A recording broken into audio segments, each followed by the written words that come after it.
Hey everybody, my name's Jason from No Code VA. In this video we're going to look at how we can pre-fill Airtable Forms, but not only pre-fill, we're also going to look at how we can hide the fields that we pre-fill. So let's have a look at how we can do that then. So the scenario we have here is a Airtable base, and we have two tables, a student which holds information about the students, and then we have a feedback table where we want to collect feedback information about a course that they've attended. Okay, and if we have a look at what the form looks like, so if we open the form, we can see that it's asking for the student email address, how the course was and how the tutor was, and can we add to the mailing list. But because we're going to be sending this via email to the students, we don't need to ask them for their email address. We already have it, so we want to pre-fill it. So to do that, all we need to do is play around with the URL at the top here. So this is the form URL.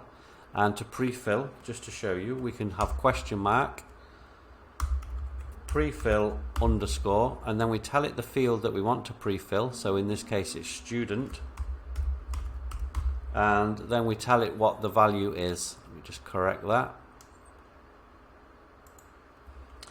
Then we just tell it the value that we want in there. So in this instance, let's say john@doe.com, and if we hit enter, we will see that the form will load, but it will pre-fill the student field with john@doe.com. So we can see that that's done there already. Okay, so that's the first bit. That's how you pre-fill. So it's just a case of question mark pre-fill underscore, the field you want to pre-fill, and the value. So now, because we're going to pre-fill this, we don't need them to fill it in. We don't even need them to see it, because we probably don't want them to change it. So now all we have to do is put an ampersand in here, because now we want to hide. So instead of pre-fill this time, it's hide underscore the field we want to hide equals, and then true. So it's true that we want to hide it, and if we hit enter, we will see that that's now pre-filled and also hidden. So now the form doesn't ask them for the email address, it's already pre-filled. We're just going to ask them for the information that we want to ask them for. So that's great. So we have that, and this is the URL. But we can use that in our Airtable base. So if we go back to students, and let's say we want to send all these students this feedback form, well, we can create a customized URL here that's going to be specific to them and pre-filled with their details. All we have to do is we have to have the URL.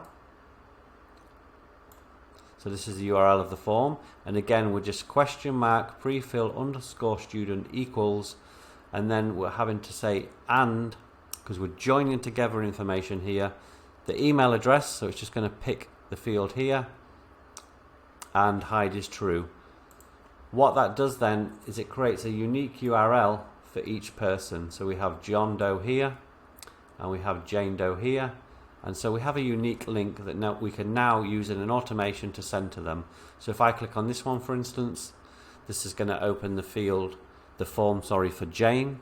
It's going to pre-fill it with Jane, and it's going to hide. So Jane can just fill in the information she wants here nice and quickly, submit that information. If we come back to the feedback form here, we can see that Jane has filled that in, and crucially it's linked the information to Jane in here. So if we jump back to students, we can see that the feedback has come in from Jane, and if we click on it, we can see the feedback there. So we've sent out a form that's linked and pre-filled to the student, and when we get that form back, it's corresponding, it's linked to the student here. So all you'd need to do then is to create an automation that sends this record here, this information from this field, to that particular student, and you've got an automated feedback process. So hope that makes sense. Any questions in the comments, let me know. Thank you for listening. See you next time.